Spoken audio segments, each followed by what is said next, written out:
Donc, voilà. Donc, ce matin, le titre du message, c'est Jean-Baptiste d'aujourd'hui. Donc, un Jean-Baptiste contemporain. On a besoin de Jean-Baptiste aujourd'hui parce que notre monde a besoin d'entendre parler de Jésus. Donc, chapitre 3, verset 1 de Matthieu, c'est écrit, « En ce temps-là, parut Jean-Baptiste prêchant dans le désert de Judée. Il disait, « Repentez-vous, car le royaume des cieux est proche. » Jean est celui qui avait été annoncé par Isaïe le prophète lorsqu'il dit « C'est ici la voix de celui qui crie dans le désert, préparez le chemin du Seigneur, aplanissez ses sentiers. » Jean avait un vêtement de poil de chameau et une ceinture de cuir autour des reins. Il se nourrissait de sauterelles et de miel sauvage.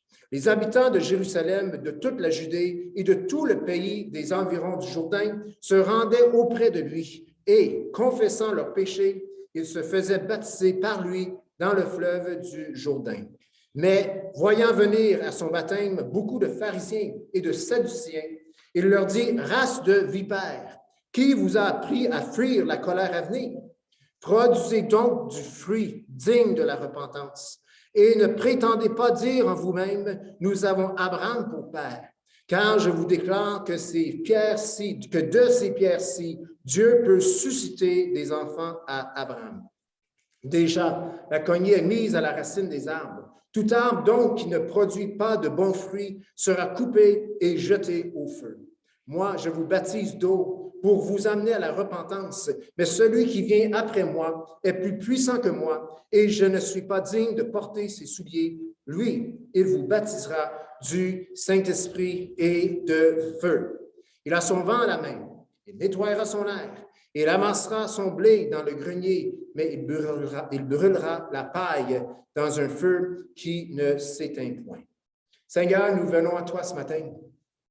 Et Saint-Esprit, on te demande que tu puisses, toi, appliquer cette parole dans nos cœurs, afin, Seigneur, que cette parole puisse dicter notre conduite, nous conduire, Seigneur, dans notre semaine à venir, afin, Seigneur, que nous puissions être pour le monde qui nous entoure ce qu'ils ont besoin, d'entendre ce message de vérité, un message rempli de grâce, rempli de vérité et qui vient du Seigneur Jésus. Seigneur, merci pour ta parole et c'est dans le précieux nom de Jésus qu'on a prié, que tout le monde peut dire Amen.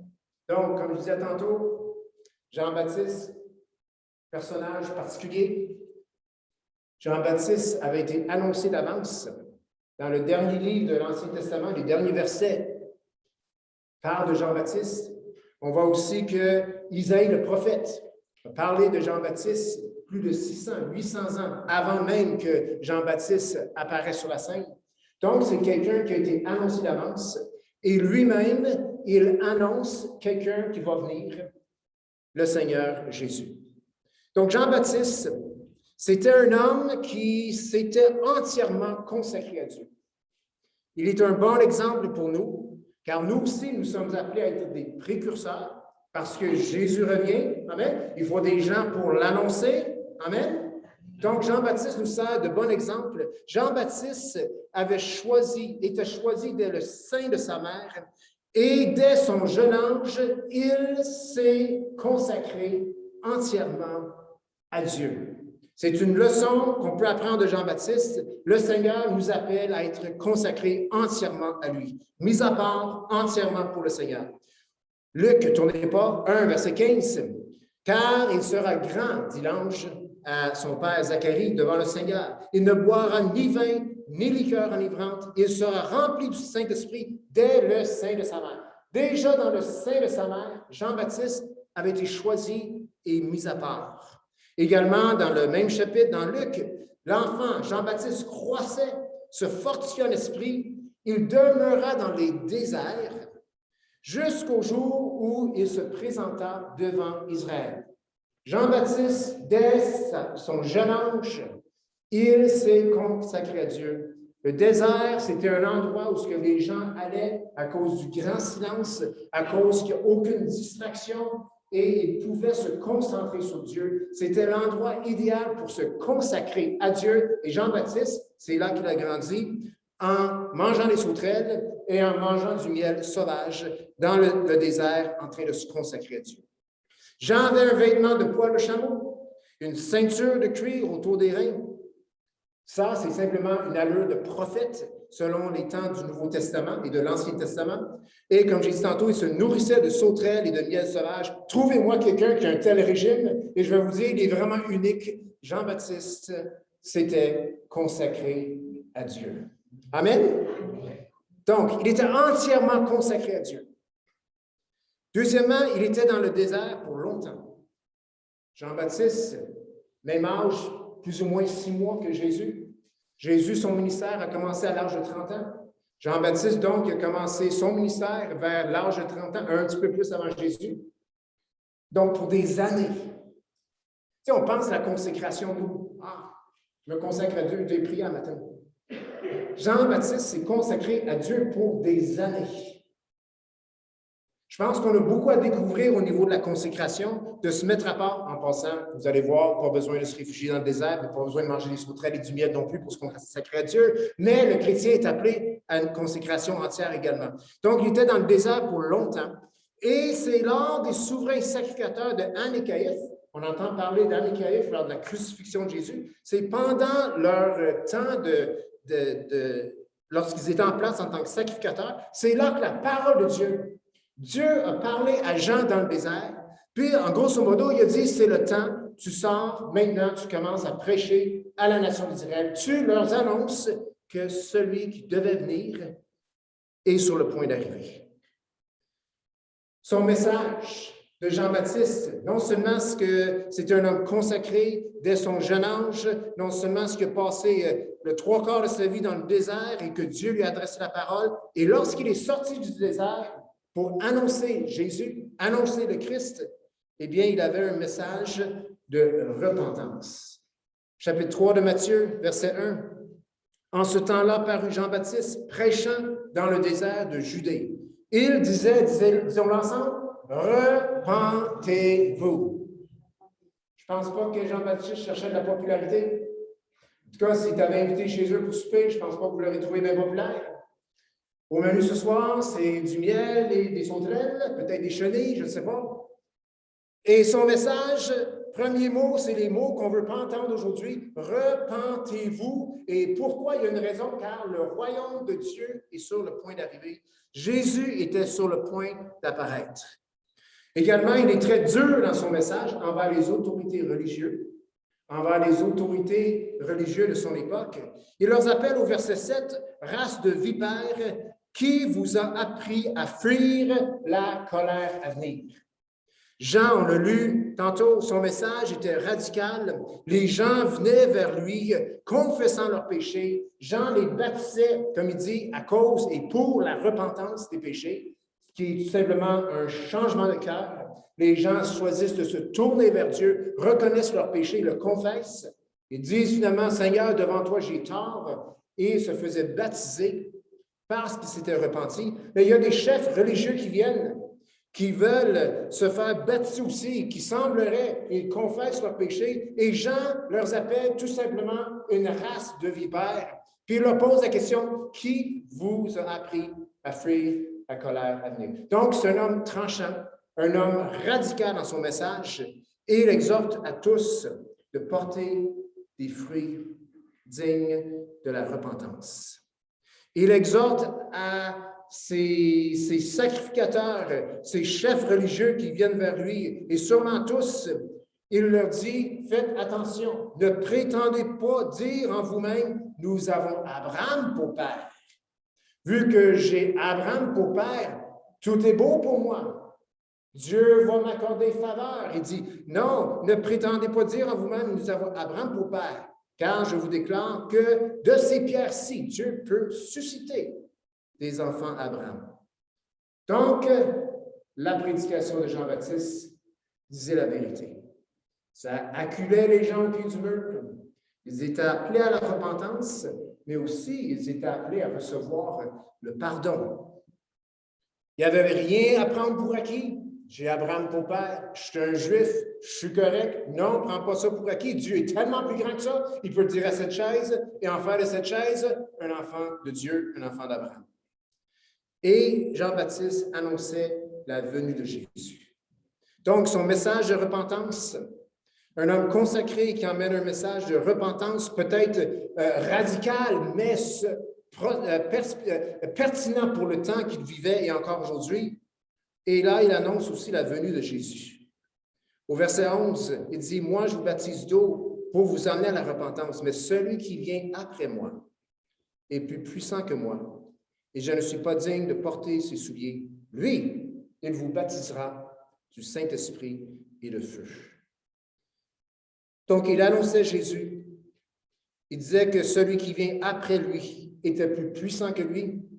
Les gens pensaient peut-être que Jean était le Messie, mais non, il dit, celui qui vient après moi est plus puissant que moi. J'annonce le Messie qui s'en vient. Jean, chapitre 1, verset 29, il a vu Jésus. Jean a vu Jésus, il dit, voici l'agneau de Dieu qui ôte le péché du monde. Donc, il annonçait Jésus. Jean connaissait son rôle parce qu'il s'était consacré à Dieu. Il savait c'était quoi son appel. Il savait qui il était. Et lorsque Jésus a commencé à prêcher plus tard et a attiré de grandes foules, les disciples de Jean ont été vers Jean puis ils ont demandé, « Maître, Jésus attire beaucoup de gens. Et même, il y a des disciples de Jean qui allaient suivre Jésus. » Jean connaissait sa place. Et voici sa réponse. Il dit, « Il faut que Jésus croisse et que moi, je diminue. » Jean-Baptiste. Baptiste parce qu'il baptisait. Je ne pense pas qu'il y avait vraiment des noms de famille dans le temps, c'est des noms de tribus. Mais Jean, son nom, déclarait son rôle de précurseur pour annoncer le Seigneur Jésus. Aujourd'hui, si Jean-Baptiste avait été appelé pour vivre aujourd'hui, que serait son message? Changerait-il son message? L'adoucirait-il un petit peu? Que prêcherait Jean-Baptiste à l'Église aujourd'hui? C'est des bonnes questions à se poser. Parce que quand j'écoute Jean-Baptiste, puis quand je vois qu'est-ce qu'il a dit aux chefs religieux, les spirituels de l'époque, ils ont juste appelé une race de vipères. Que dirait Jean aujourd'hui? Que prêcherait Jean aujourd'hui s'il serait à ma place et moi je serais assis? Que nous dirait-il? Cet homme qui s'est consacré à Dieu entièrement et qui était rempli du Saint-Esprit et qui prêchait selon le cœur de Dieu. Eh bien, voici, après prière et réflexion, ce que je pense en quelque sorte, il dirait à l'Église aujourd'hui. Je pense qu'il dirait, vous êtes trop impressionnant. Je parle de l'Église at large, OK, pas juste ici, OK? Tout ce qui se passe, surtout dans le Nord américain, on ne sait pas vraiment ce qui se passe en Afrique, mais on sait ce qui se passe, mais on n'a jamais été, mais on vit dans le Nord américain. Je pense qu'il disait, vous êtes trop impressionnant. Il y a trop de flafla. Il y a trop de choses qui peuvent distraire les gens du vrai message. Maintenant, je ne suis pas là pour condamner qui que ce soit ce matin. Je suis là pour prêcher la vérité afin que la vérité puisse toucher nos cœurs et nous affranchir, nous amener à une plus grande liberté. Amen? Au verset 1, il dit, « En ce temps-là parut Jean-Baptiste prêchant dans le désert de Judée. » Il prêchait dans le désert de Judée. Il prêchait tout proche du lieu d'où il savait passer des années pour se consacrer. Jean-Baptiste, dans sa première prédication, ne voulait pas être influencé par tout ce qui se passait autour. Il voulait se rappeler de ces temps, de ces moments de consécration. Et il voulait que ces temps de consécration vers Dieu puissent influencer son message. Et il leur dit, première parole qu'il leur dit, c'est « Repentez-vous ». Et aujourd'hui, je pense qu'il se pointerait ici. Je pense qu'il aurait des choses à nous dire de nous repentir. L'Église du Nord américain se fait beaucoup servir. On se fait beaucoup servir. On s'attend d'être servi. Dans le monde dans lequel on vit, on s'attend de recevoir des services. Tandis que Jean était là pour servir. Celui qui l'a annoncé était là pour servir. Pourtant, Jésus était Dieu incarné, mais il était là pour servir. Pourtant, Jésus, l'auteur de la vie, a donné sa vie. Je pense qu'aujourd'hui, si Jean serait ici, il nous dirait, arrêtez de vous faire servir. Servez plutôt. Que votre premier but, le premier but dans votre cœur soit de servir. Au verset 11, c'est écrit, « Moi, je vous baptise d'eau pour vous amener à la repentance, mais celui qui vient après moi est plus puissant que moi. Je ne suis pas digne de porter ses souliers. Lui, il vous baptisera du Saint-Esprit et de feu. » Jean dit dans Luc qu'il n'est pas digne de délier la courroie de ses souliers, des souliers de Jésus. Jean était un serviteur. Jean a prêché la vérité, ça lui a coûté sa vie. Ils l'ont décapité. Ils l'ont mis en prison, Hérode l'a mis en prison, il l'a décapité. Il était là pour servir Dieu, pas pour être servi. Je pense une autre chose qui nous dirait de ne pas prendre notre salut en Jésus-Christ pour acquis. Quand il dit à ses sacrificateurs, à ses scribes, à ses chefs religieux qui venaient vers lui en grand nombre, il a dit, prenez pas pour acquis le fait que vous êtes des fils d'Abraham. Dieu peut susciter de ces roches des fils d'Abraham. Prenez pas pour acquis votre statut social ou votre statut héréditaire, c'est-à-dire que vous êtes descendant physique de sang d'Abraham. Prenez pas ça pour dire que ça égale que je suis correct. J'ai rien à faire, je suis sauvé, je n'ai pas de péché à me repentir. Non, non, non. Il dit, prenez pas cela pour acquis. Je pense en quelque part, en voyant comment qu'on peut mener, que nous pouvons mener nos vies dans le Nord-Amérique en tant que chrétiens, qui vivent dans toutes sortes de compromis. Eh bien, je pense que Jean dirait, ne prenez pas votre salut pour acquis. On l'a entendu ce matin, on ne peut pas manger à deux tables, la table des démons et la table du Seigneur.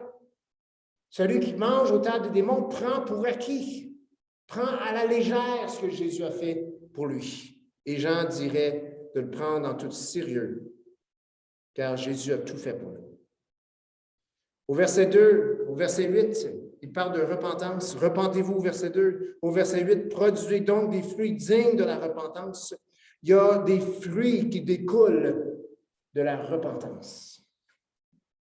Quand je parle avec des gens qui sont nouvellement convertis au Seigneur Jésus, première question que je leur pose, là, je vais vous donner la réponse ce matin, si je ne vous l'ai pas déjà posée. Je pose ça aussi aux gens quand ils sont sur leur lit de mort. Question très importante. Pourquoi vas-tu aller au paradis? Pourquoi est-ce que, si tu meurs, que tu vas aller au ciel? Dans la présence de Jésus. Dans notre entourage historique catholique, la réponse qui vient souvent spontanément, c'est « je suis quand même une bonne personne ». Et là, très doucement, je dois dire à la personne « Non, ce n'est pas la bonne réponse ». La raison qu'on est sauvé, c'est parce qu'on a mis notre foi en Jésus-Christ. Pourquoi irai-je au ciel si, en quittant ce lieu, je meurs dans un accident d'auto? C'est parce que j'ai placé ma foi en Jésus-Christ. J'ai placé ma confiance en Jésus-Christ. C'est un pur cadeau. Que je sois une meilleure personne, une moins bonne personne, ou une excellente personne, ou un grand pécheur à mes yeux, aux yeux des hommes, ce qui compte, ce qui change la donne pour mon éternité, c'est que j'ai mis ma foi en Jésus-Christ. Si tu n'as jamais placé ta foi, ta confiance en Jésus-Christ, c'est tout ce que tu as besoin de faire pour être sauvé. Lorsqu'on place une confiance en Jésus-Christ, c'est qu'on reconnaît qu'on a besoin de lui et que lui est la réponse à notre besoin. Jésus est mort pour nos péchés. Il est ressuscité parce qu'il a vaincu la mort. Et nous, lorsqu'on met notre confiance en Jésus, il nous donne sa vie. Et cela s'appelle la vie éternelle. Jean 3,16, car Dieu a tant aimé le monde qu'il a donné son Fils unique, afin que quiconque croit en lui ne périsse point, mais qu'il ait la vie éternelle. C'est quiconque croit en lui. Ce n'est pas les bonnes personnes qui croient en lui. C'est quiconque croit en lui ne périra point, mais il aura la vie éternelle. C'est parce qu'ils ont mis leur foi en Jésus-Christ.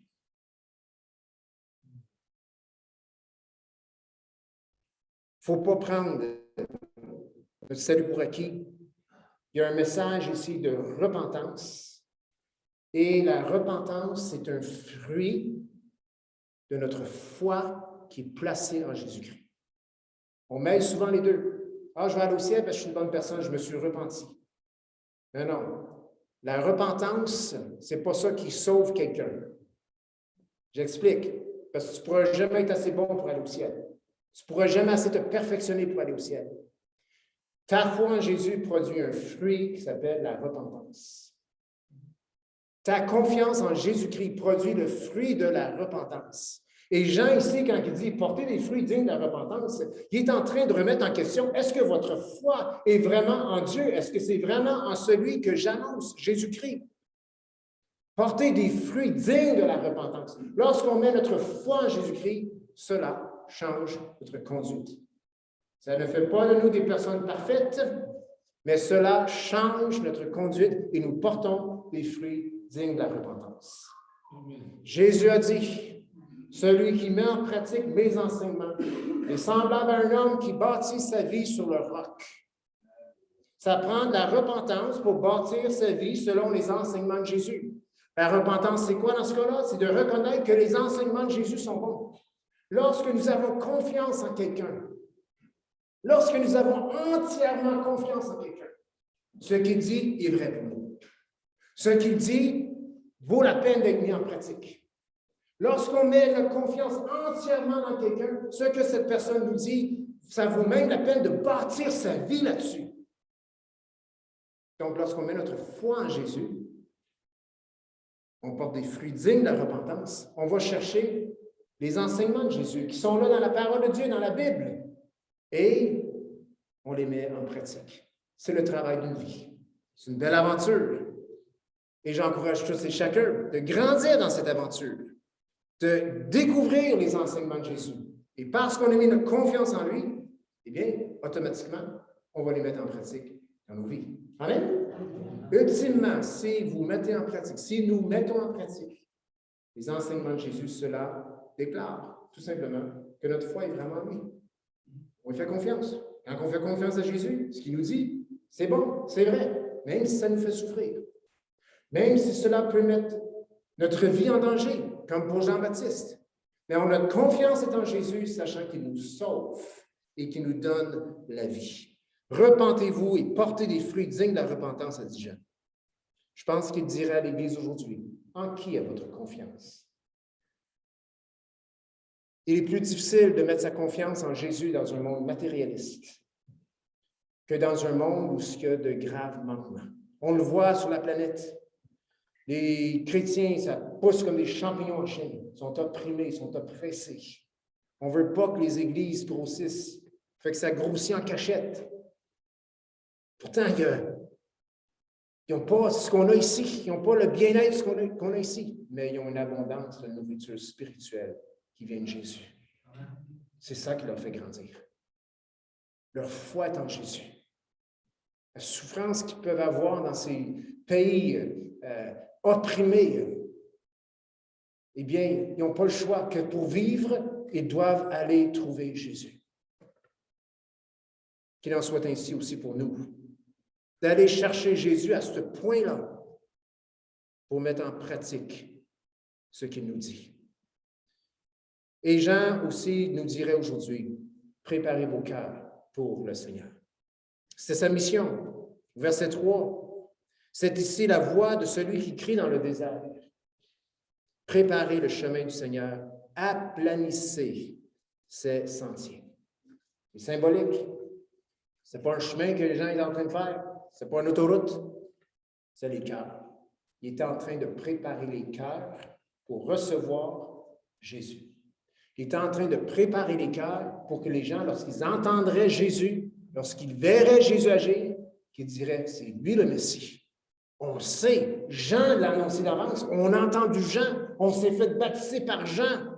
Et il nous disait qu'il y avait un autre qui allait venir, qui allait nous sauver de nos péchés. Le voici, il est venu. C'est toujours plus facile de croire lorsqu'on nous l'a annoncé d'avance. Et là, ça arrive. C'est ce qui est arrivé pour les gens du temps de Jésus. Jésus n'est pas arrivé là en surprise. Quelqu'un l'avait annoncé. Les cœurs étaient préparés. Jean nous dirait aujourd'hui, préparez vos cœurs pour le Seigneur. Saviez-vous que Jésus revient? Tout le monde sait que Jésus est venu. Dans notre monde, en tout cas. Tout le monde sait que Jésus est venu. On le voit tous les années dans la crèche, le petit Jésus. Tout le monde sait qu'il est venu. Pas tout le monde sait.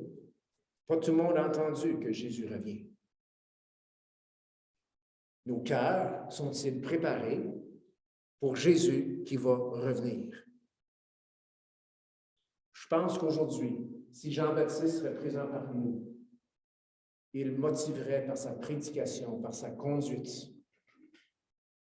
Il nous motiverait à préparer nos cœurs pour le Seigneur. Je ne suis pas ici ce matin pour vous taper sur la tête ou vous taper sur la tête ou pour ramener une réponse de notre part légaliste, c'est-à-dire je me donne des coups de pied dans le derrière, il faut que j'avance, il faut que je fasse mieux. Ce n'est pas ça du tout.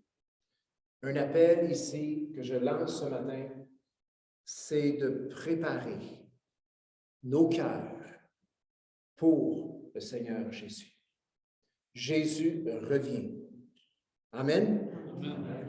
Nos cœurs sont prêts pour toutes sortes de choses. Nos cœurs sont disposés pour toutes sortes de choses. Mais sont-ils prêts? Nos cœurs sont-ils prêts pour le retour de Jésus? Nos cœurs sont pour toutes sortes de choses. Nos cœurs sont prêts. Et souvent, nos cœurs sont prêts pour les mauvaises choses.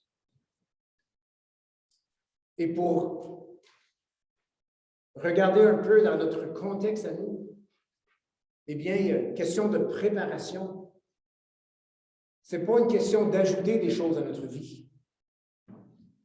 Pour se préparer pour la venue du Seigneur, ça implique beaucoup plus une réorganisation de ce qui est dans notre vie. Si vous êtes comme moi, il n'y a rien vraiment de mauvais dans votre vie. Vous êtes peut-être marié avec votre épouse ou vice-versa. Les enfants, vous êtes un être humain, un homme, une femme responsable, gagne son pain, gagne un salaire pour nourrir ses enfants, pour habiller ses enfants, pour offrir un toit à sa famille. C'est toutes des bonnes choses.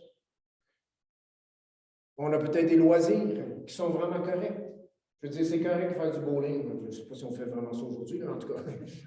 C'est correct avoir des loisirs, avoir des passe-temps. C'est correct. Il y a des mauvais passe-temps, mais il y en a qui sont très louables, qui sont purs. Comme Philippiens chapitre 3 nous enseigne. Hein? Tout ce qui est pur, tout ce qui est honorable, tout ce qui est vrai, tout ce qui est juste, soit l'objet de vos pensées. Il y a toutes sortes de ces choses-là qui peuvent être dans nos vies, mais la plupart du temps, ce qui se passe et ce qui fait en sorte que nos cœurs ne sont pas prêts pour Jésus qui revient, c'est que c'est tout désorganisé, puis les priorités ne sont pas à la bonne place. C'est beaucoup plus ça. Donc, l'encouragement ce matin, c'est peut-être de réorganiser ce qui se passe dans nos vies personnelles pour effectivement pouvoir dire que mon cœur est prêt. Mon cœur est prêt pour Jésus, pour son retour. Nos cœurs manquent souvent de préparation, pas parce qu'il manque les éléments importants pour faire une vie qui honore Dieu, mais c'est simplement que, à cause d'un certain désordre dans nos vies, cela fait de nous des chrétiens mondains, des chrétiens qui prennent peut-être pour acquis ce que Dieu a fait pour eux, des chrétiens qui vont à l'église le dimanche, puis c'est à peu près tout, ou des chrétiens qui peut-être qui prient par obligation. On a tous les éléments nécessaires. Il suffit de les mettre dans le bon ordre pour être prêt. Le désordre a comme résultat, même un désordre avec les bonnes choses, eh bien, il crée le résultat de la mondanité, de l'orgueil, la confiance en l'homme, en nous-mêmes. Et le Seigneur nous appelle à la sainteté, à l'humilité et aussi à... J'ai perdu le troisième mot, excusez-moi, j'ai perdu ma ligne ici. Oui, donc il nous appelle à la sainteté, à l'humilité et une confiance ultime en Dieu. Soyons francs. Être un chrétien de 5, 10, 15, 20 ans, il est facile de commencer, et même sans le voir, mettre sa confiance en soi-même. Et c'est à cause d'un manque de mettre les choses en priorité. Vous savez, dans la vie chrétienne, ce n'est pas vraiment ce que nous faisons qui importe. C'est pourquoi nous faisons ce que nous faisons. Pourquoi est-ce que je vais à l'église? Pourquoi est-ce que je respecte? Est-ce que j'honore ma femme? Pourquoi est-ce que je respecte, j'honore mon mari? Pourquoi est-ce que j'aime mes frères et sœurs? Est-ce que c'est pour être servi parce qu'on reçoit des choses ou c'est parce qu'on les aime puis on donne, on déverse? Ce n'est pas ce qu'on fait. C'est beaucoup plus le pourquoi qu'on fait les choses. Et lorsque les choses sont dans le désordre dans nos vies, lorsque les bonnes choses sont dans désordre, souvent on ne fait pas les choses pour la bonne raison. Là, je vais ramener un vieux principe qu'on connaît tous. Passer du temps chaque jour avec le Seigneur. S'arrêter. Jean, il a passé du temps dans le désert. S'arrêter à chaque jour, juste pour prendre 10 minutes, 15 minutes, 20 minutes peut-être, dans le silence, en arrêt, pour juste demander au Seigneur de parler à notre cœur. Dans nos cœurs, lui laisser la première place. Il dit, Seigneur, je veux que tu règnes dans ma vie. Je ne veux pas juste que tu fasses partie de ma vie. Je veux te mettre en premier. Je veux me consacrer à toi. Ça, c'est priorité numéro 1. Dieu en premier. Tu aimeras le Seigneur, ton Dieu, de tout ton cœur, toute ton âme, toute ta force, toute ta pensée. Ça, c'est beaucoup aimer. Amen? Si vous êtes comme moi, les papillons ne sont pas toujours là. Wouhou! Tu sais, non. Comme dans toutes choses dans la vie, on grandit, les choses, on s'habitue aux bonnes choses et ça fait moins d'effet. Mais cela n'empêche pas qu'on peut toujours mettre Dieu en priorité. Dieu en premier. C'est vraiment notre discrétion, comment est-ce qu'on met Dieu en premier. L'important, c'est qu'il soit en premier. 1 Timothée, chapitre 3. Après avoir, on peut tourner pour celle-là, 1 Timothée, chapitre 3, verset 14. Paul, après avoir parlé de fausses doctrines, après avoir dit c'était quoi le bon combat à Timothée, après avoir exhorté à tous de prier pour tous, après avoir adressé les devoirs dans l'Église, après avoir parlé des diacres, après avoir parlé des anciens, eh bien, au chapitre 3 de 1 Timothée, Paul, il dit à Timothée, au verset 14, « Je t'écris ces choses avec l'espérance d'aller bientôt vers toi. Je t'écris ces choses, verset 15, afin que tu saches, si je tarde, comment il faut se conduire dans la maison de Dieu, qui est l'Église du Dieu vivant, la colonne et l'appui de la vérité. » L'Église, ce n'est pas une bâtisse. L'Église, c'est un corps. C'est une famille de croyants. C'est la famille de Dieu. C'est ça, l'Église. On se rassemble dans un lieu, on l'appelle l'Église, pour identifier le lieu où on vient adorer Dieu corporativement ou ensemble, proches les uns des autres. Mais Paul, ici, quand il dit de comment se conduire dans la maison de Dieu, il parle l'Église du Dieu vivant. Il parle de la colonne et l'appui de la vérité. C'est beaucoup plus qu'une bâtisse. C'est un corps qui est la colonne et l'appui de la vérité. Le monde, quand il nous voit, c'est ce qu'il devrait voir à cause de la façon qu'on se comporte, de la façon qu'on sait se conduire, et bien que nous sommes une colonne, l'appui de la vérité. Et dans notre monde aujourd'hui, on dit souvent la conscience de la société. Et là, il dit au verset 16, « Et sans contredit, le mystère de la piété est grand. » Là, il y a 2 points puis une description. Il dit celui qui a été manifesté en chair, celui qui a été justifié par l'Esprit, celui qui a été vu des anges, celui qui a été prêché aux gentils, celui qui a été cru dans le monde, celui qui a été élevé dans la gloire. De qui parle-t-il? De Jésus. Hein? Donc, en parlant de la conduite que nous devons avoir, en disant que nous sommes l'Église, la colonne et l'appui de la vérité, il parle du mystère de la piété qui est, le mystère de la piété qui est grand. Quand on prend le mot mystère dans le Nouveau Testament, c'est pas que c'est un mystère, c'est pas que c'est un secret, c'est que c'est quelque chose qui était caché dans l'Ancien Testament et qui est devenu à la lumière de tous dans le Nouveau Testament. Donc, nous savons que le mystère de la piété, dans le fond, c'est une personne, c'est Jésus-Christ, qui nous a démontré, suite à la prédication de Jean-Baptiste, nous a démontré à tous et chacun dans son monde et dans la parole de Dieu aujourd'hui, c'est quoi véritablement la piété. Quand on parle de piété, on pense à quelqu'un qui prie énormément. Quand on parle de piété, on pense à quelqu'un qui est cloîtré, qui n'ose pas sortir de la société ou dans la société parce qu'ils vont se faire saler ou je ne sais pas trop quoi. Mais ici, on nous dit que le mystère de la piété, c'est Jésus-Christ. Tout simplement. C'est Jésus-Christ. Celui qui a été manifesté en chair, c'est Jésus-Christ. Celui qui a été justifié par l'Esprit, c'est Jésus-Christ. Celui qui a vu les anges, c'est Jésus-Christ. Celui qui a été prêché aux gentils, c'est Jésus-Christ. Cru dans le monde, c'est Jésus-Christ. Élevé dans la gloire, c'est Jésus-Christ. Pour nous consacrer à Dieu, pour préparer notre cœur pour le Seigneur, nous devons tout simplement découvrir la personne de Jésus. Ça se fait par 2 manières, 3 manières, peut-être plus, mais surtout 3. La prière, la parole de Dieu, la famille de Dieu. J'ai tellement découvert Jésus en venant à l'Église. J'ai tellement découvert Jésus en priant. J'ai tellement découvert Jésus en sondant les Écritures. Et j'ai aussi découvert Jésus en mettant en pratique ses enseignements qu'on trouve dans la parole de Dieu.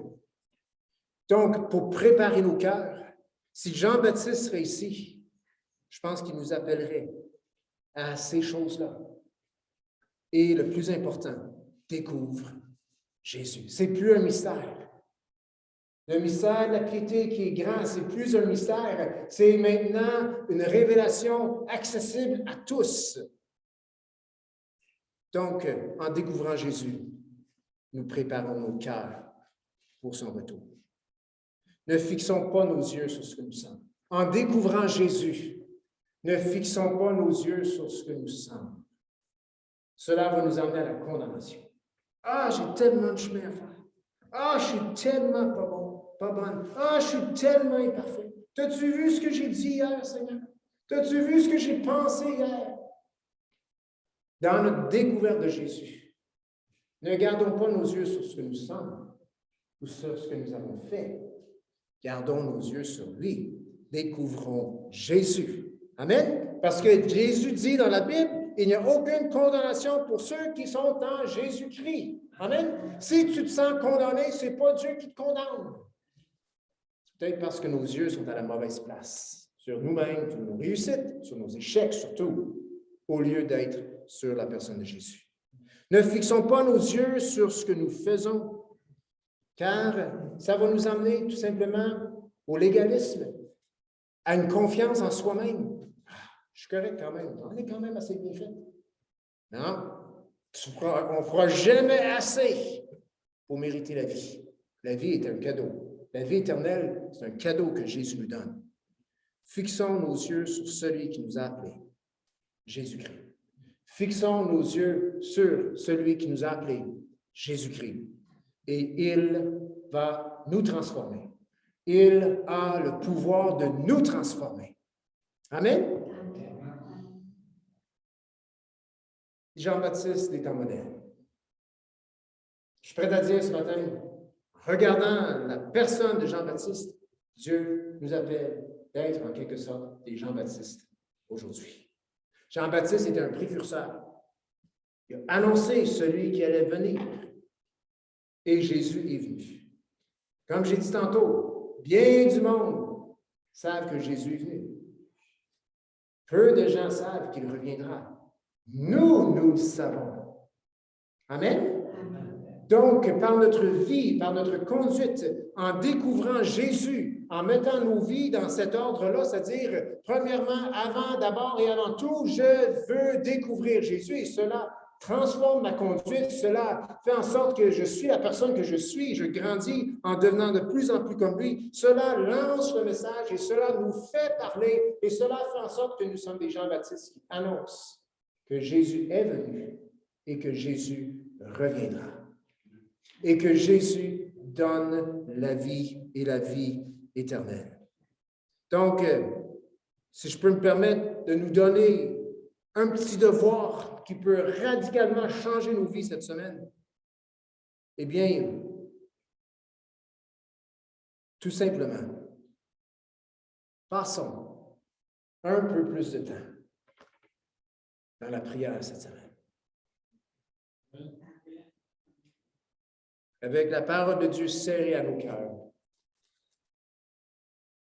Je ne vous dis pas d'en faire 2 heures, 3 heures. Peut-être jamais prier de ta vie. Peut-être que tu n'es jamais arrêté dans le lieu secret, tandis que même ta femme ne te voit pas, ou ton mari ne te voit pas, pour te mettre à genoux, ou pour t'asseoir, pour simplement parler à Dieu. Donc, si tu as fait 0, fais 1 minute. C'est déjà plus. Si tu as fait 30 minutes par jour, avec la tête déconnectée, tu penses à toutes sortes d'affaires, sauf à celui que tu pries. Peut-être prendre 5 minutes. Et qualité. Hey, c'est facile de faire ça. Hein? Premier coupable là-dedans. Ça devient une habitude. Et on ne retire rien. Vaut mieux 5 minutes avec Jésus. Vraiment 5 minutes avec Jésus qu'une heure et demie avec Jésus avec la tête ailleurs. Je veux dire, c'est vraiment pas intéressant d'être à table avec quelqu'un quand sa tête est ailleurs. D'accord? C'est la dernière fois que vous allez l'inviter chez vous, et moi aussi, parce qu'il n'est même pas là quand il est là. Prenons juste 5 minutes, vraiment, pour chercher Jésus cette semaine. Amen. J'aimerais qu'on puisse juste fermer nos yeux, puis se pencher nos têtes. Je veux lancer cet appel ce matin, de simplement recevoir Jésus dans ton cœur. Là, tu dis, bien, ça se fait comment ça? C'est en tout simplement invitant, ou en simplement invitant Jésus à venir dans ton cœur, dans ta vie.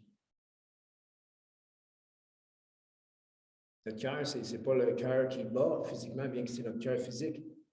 Notre cœur spirituel, c'est là où tout se passe émotionnellement, au niveau, c'est le siège, l'endroit où les décisions sont prises. C'est ça le cœur.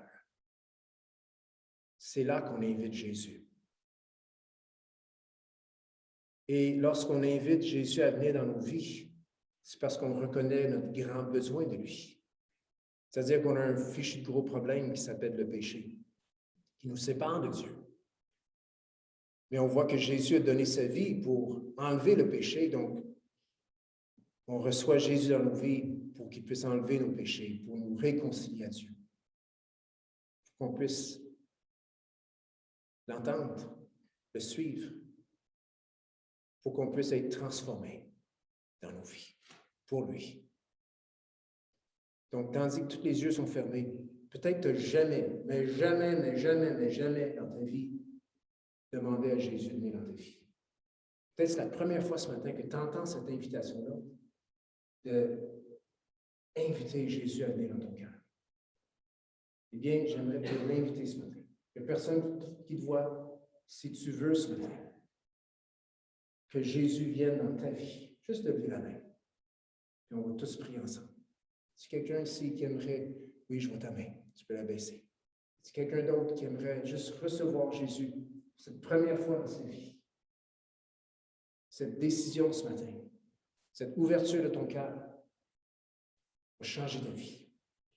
Pas parce que ton cœur est ouvert, c'est parce que celui que tu invites à venir dans ton cœur peut tout changer.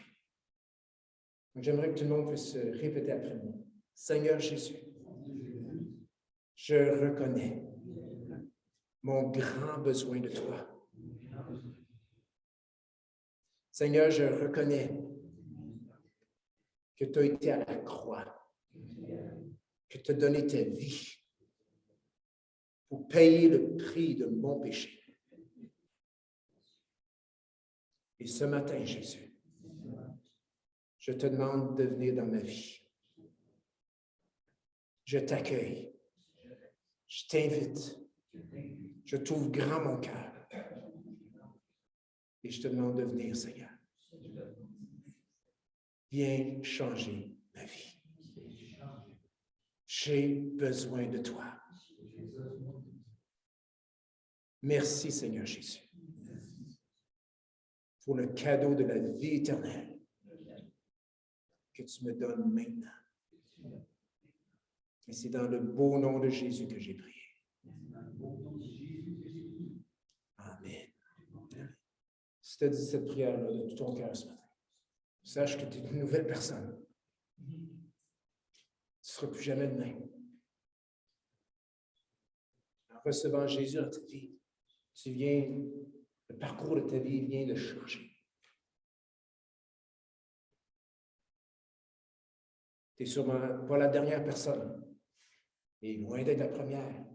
Et tous ces gens qui ont reçu Jésus dans leur vie peuvent nous dire chacun ce matin que Jésus a vraiment changé leur vie. Il leur a emmené du désespoir à l'espoir, de la mort à la vie, des ténèbres à la lumière. C'est ce que Jésus fait. Puis il est vraiment bon. Amen? Amen. Amen. Donc, Seigneur, merci. Merci parce que tu touches les vies encore aujourd'hui. Et tu es le même. Seigneur, je veux spécialement prier pour cette personne qui t'a reçu ce matin, pour une première fois. Seigneur, que cette personne puisse être entourée par toi, par ta présence, que ces personnes, Seigneur, puissent vraiment, Seigneur, s'accrocher à toi. Et merci, Seigneur, pour cette famille, ce corps, cette église ici, cette famille de croyants qui est là pour se soutenir les uns les autres, pour s'encourager et grandir dans la foi en Jésus. Seigneur, merci. Et que ton nom, Jésus, soit loué. Que tout le monde puisse dire Amen. Avant de vous laisser aller, on va aller prendre peut-être un autre café, parce qu'il y a encore du café. Yes. Yes, j'ai encore oublié. Yes, come right up here. Donc, c'est ça, mon père, il annonce. Désolé, j'ai encore oublié. Parce qu'il commence une étude biblique chez eux tous les 2 samedis matins, et ça va être samedi prochain. Et il voulait juste donner un petit avant-goût. Donc, je vais le traduire. Ensuite, on va aller à 2-3 annonces. I think I understood what he said. Je crois que vous avez compris ce qu'il a dit. Yeah, yes. Next Saturday, Mais samedi prochain, at our house dans ma maison, sa maison, in Lac-Simon. au Lac-Simon. If you don't know where I live, see me afterwards. Si vous ne savez pas où est-ce que je reste, venez me voir. Ensuite, prenez votre GPS. It's going to be every second Saturday. Ça va être tous les 2 samedis, And it'll be from 9 in the morning till 12 noon de 9 à midi, with 2 breaks. avec 2 breaks. And we're going to begin with Matthew chapter 10, On va commencer avec le chapitre 10 de Matthieu. which is where we were before COVID started. C'est là qu'on était rendu avant que la fameuse COVID commence. So we had spent Matthew 5 verse 10. On avait creusé dans Matthieu 5, verset 10. We had spent 21 hours on that, On a passé 21 heures sur ce verset. but we better start there again. We better start there again. Et ce serait bon qu'on commence là encore. It's a very important verse, un verset clé, and verse 11 et le verset 11 is very, very important. est extrêmement important. One is very important, one is very, very important. Donc, un est très important et l'autre très, très important. And when you understand what has happened there, Et lorsque vous comprenez ce qui s'est passé là, you'll have even more understanding of what Peter was saying this morning, vous aurez une plus grande compréhension de ce que le pasteur vous a partagé ce matin about the kingdom of God. au sujet du royaume de Dieu. Hopefully I'll see you Saturday. Donc, j'espère vous voir samedi. And check with me before we leave the service. Et juste venez me voir après le service. Il me fera plaisir de vous accueillir. Et je suis sûr qu'il va y avoir du café. Et peut-être d'autres choses. Donc, c'est ça. Ah, vous demanderez cela à M. Buchanan, je pense pas qu'il y a de problème. Il y a de la place en masse, puis il y a des chevreuils et des dindes. Oui, je ne sais pas s'ils vont venir à l'étude biblique. Mais c'est ça. Donc, la porte est ouverte pour tous. Donc, c'est ça. Ça va être bon, un bon temps pour partager ensemble. C'est bon que ce soit tous les 2 samedis. C'est excellent. En terminant ce matin, oui, les feuilles de membres sont ici, mais la plupart l'ont rempli, juste de me les ramener. Donc, il y en a plusieurs ce matin qui m'ont ramené leurs feuilles de membres remplies. C'est ça. Merci beaucoup pour l'effort. Et puis, c'est ça. Donc, cette semaine, on a lâché des coups de fil pour voir ceux qui allaient justement le remplir et le ramener pour avoir une liste de membres quand même à jour pour faire nos nominations. J'explique c'est quoi les nominations. Eh bien, nous sommes une Église. Nous faisons partie de l'Église du Seigneur Jésus-Christ et nous sommes également une corporation au niveau de la société, au niveau des lois de notre pays. La Bible dit, rendez à César ce qui est à César et rendez à Dieu ce qui est à Dieu. Donc, une conscience très claire, nous sommes également une corporation, une incorporation, si vous voulez, et chaque incorporation doit avoir ses administrateurs. Ici, les administrateurs, on les appelle des diacres. Nous avons présentement 4 diacres en la personne de Maria Séguin, Ginette Crevier, Hélène Poulain et Simon-Pierre Trudel, que j'appelle 13. C'est lui le trésorier. Donc, c'est ça. C'est ça. Donc, on a 4 diacres et ils ont des mandats de 2 ans. Et selon notre constitution, tu ne peux pas faire plus que 3 mandats de 2 ans. Et cette année, il y a 2 personnes dont leur mandat de 2 ans, ou un de leurs mandats de 2 ans vient à terme. Et je crois que c'est, pour ne pas semer de la confusion, les 2 qui s'en viennent à terme dans leur mandat, c'est Hélène Poulain et Marielle Séguin. Donc, les feuilles qui sont ici, c'est un formulaire de mise en nomination. Et la deuxième page, c'est une liste des membres de l'Église, okay, de la corporation. Donc, ce que vous devez faire cette semaine, c'est prenez cette feuille, si vous êtes membre, prenez une feuille et allez dans la prière et lisez les passages qui sont là dans le texte ici, qui décrivent un peu les qualités requises d'un diacre et tout simplement, dans la prière, écrire 3 noms sur les lignes qui sont là, que vous trouvez serait éligible pour le poste ou un poste de diaconat, qui veut tout simplement dire serviteur. Ce qui arrive ensuite, c'est qu'il y a un comité de nomination. C'est 2 diacres, le pasteur, 2 membres de l'Assemblée qui ne viendront pas en élection et ils reçoivent tous les noms et on fait quand même une certaine vérification auprès du pasteur, voir si ces personnes-là peuvent être retenues, leur candidature peut être retenue. Si le comité de nomination dit oui, c'est 6, non, c'est 4 personnes, peu importe, sont éligibles à ce rôle de serviteur dans l'Église, eh bien, nous approchons donc des personnes qui ont été retenues et on leur demande s'ils ont à cœur et d'aller dans la prière, s'il vous plaît, voir si vous voulez laisser votre nom au tableau lors de l'Assemblée d'affaires. Et là, à l'Assemblée d'affaires, on fait un vote. Donc, c'est ça. C'est le fun. Oui, même à l'Église, on vote. Ils faisaient dans le livre des actes, les autres tiraient des pailles. Ça fait que c'est ça, ils passent au vote pour savoir, pour déterminer certaines positions. Donc, c'est tout à fait biblique, c'est tout à fait correct. Et vous allez voir dans la liste de membres, eh bien, il y a des noms qui sont soulignés et d'autres noms qui ne sont pas soulignés. Ceux qui ne sont pas soulignés, tels qu'indiqués dans les directives à la première page, ceux qui ne sont pas soulignés, eh bien, ne sont pas éligibles pour une raison ou pour une autre cette année pour être diacre. Donc, si vous mettez un nom qui n'est pas souligné, ce nom-là, cette personne-là, automatiquement ne sera pas retenue parce qu'ils ne sont pas éligibles cette année. Il y a certains critères pour être éligible, pour être diacre. Premièrement, il y a notre mode de vie. Est-ce que ça reflète ce qui est écrit dans les passages qui sont là? Deuxièmement, notre constitution qui a été adoptée en assemblée d'affaires, c'est comme nos règles pour nos affaires, eh bien, dit que pour être diacre, il faut être membre de 2 ans.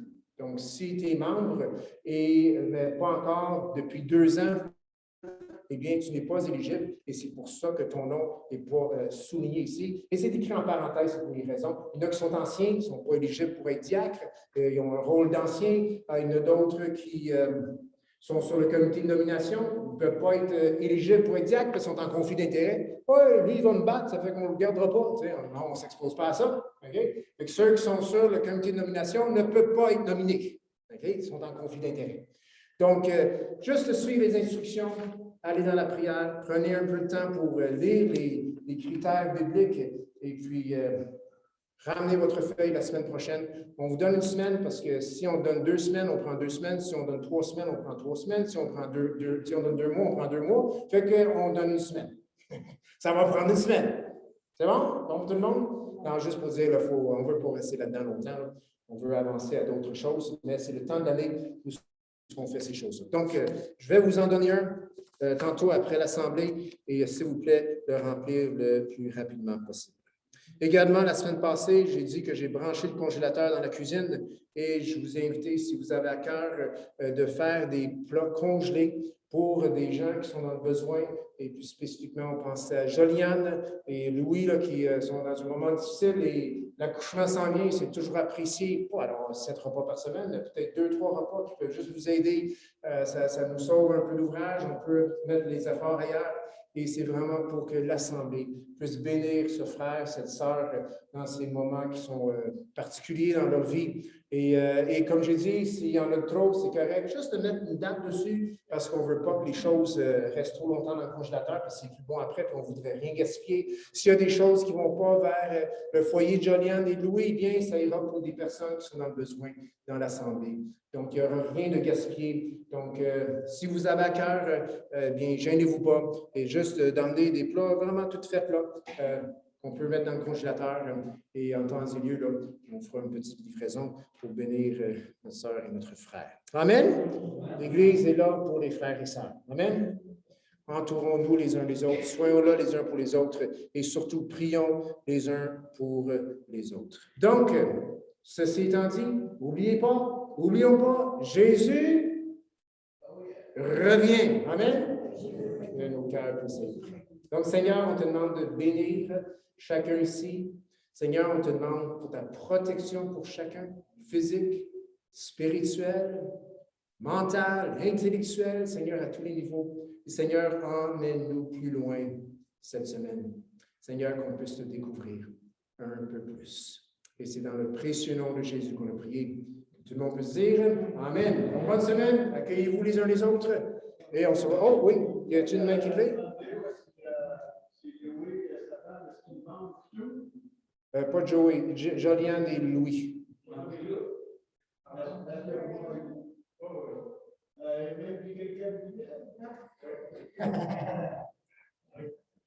Yes. Okay. Donc, bonne semaine à tous. Accueillez-vous les uns les autres. Prenez un autre café. Yes. Bonne semaine. Merci.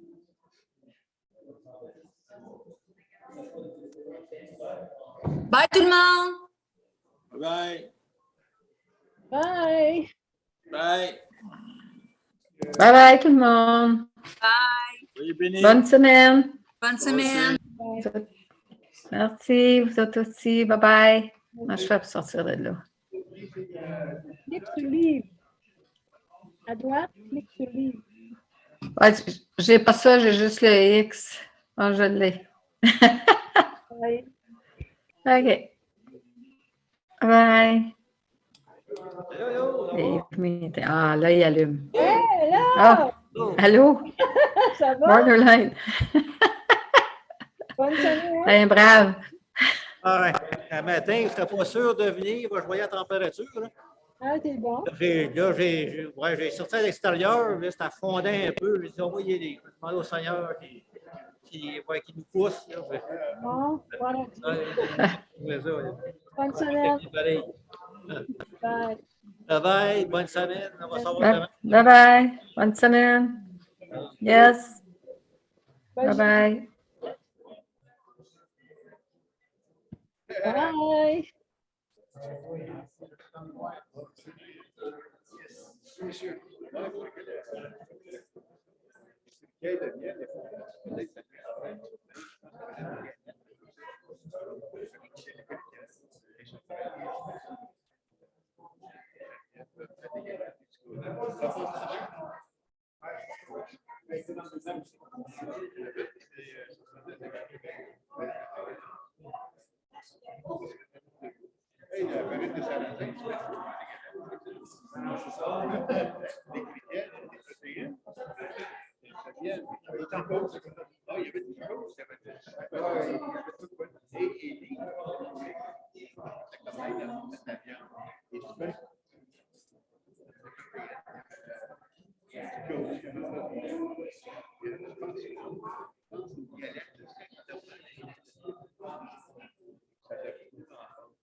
Oui.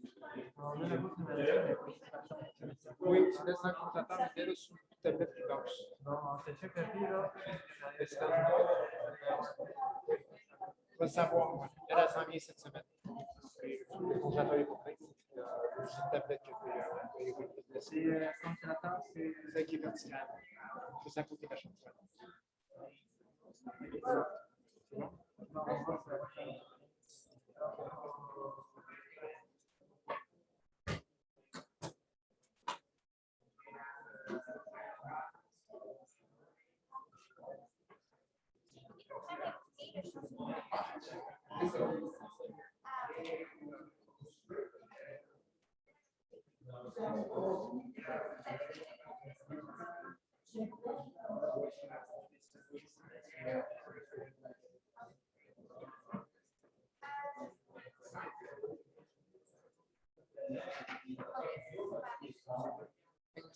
Fait que ramène-le dimanche prochain.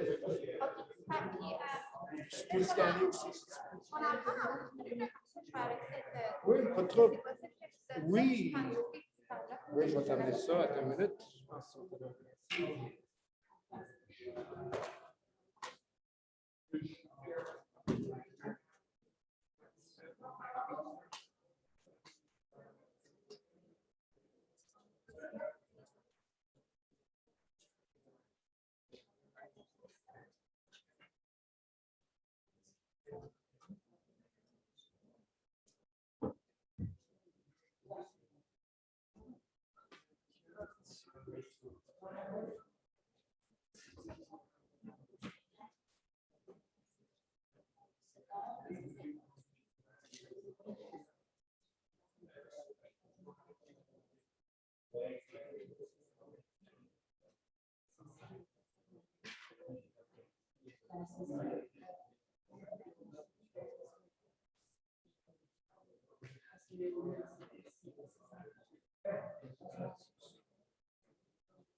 Oui, j'en ai mis dans ta Bible.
Yes.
Deux,